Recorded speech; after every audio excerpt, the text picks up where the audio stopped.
أعوذ بالله من الشيطان الرجيم. بسم الله الرحمن الرحيم. والفجر وليال عشر والشفع والوتر والليل إذا يسر هل في ذلك قسم لذي حجر ألم تر كيف فعل ربك بعاد إرم ذات العماد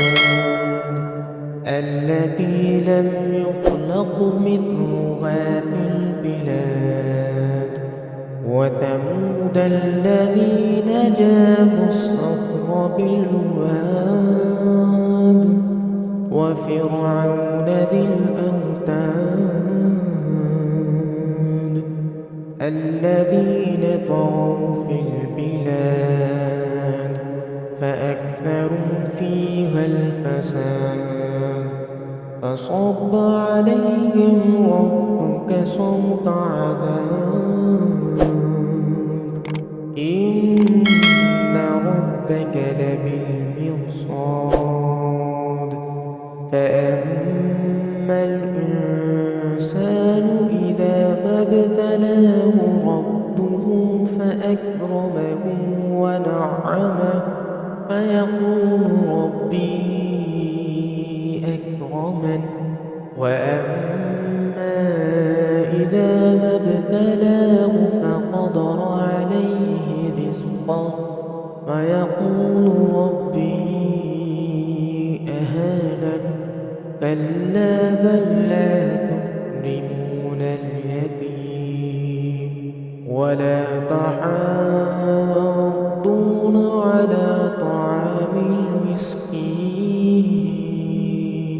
وتأكلون التراث أكلا لما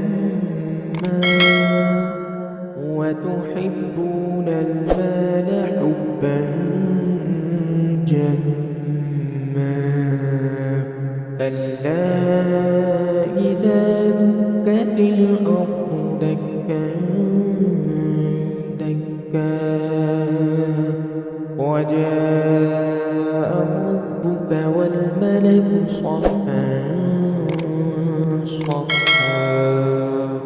وجيء يومئذ بجهنم يومئذ يتذكر الإنسان وأنى له الذكرى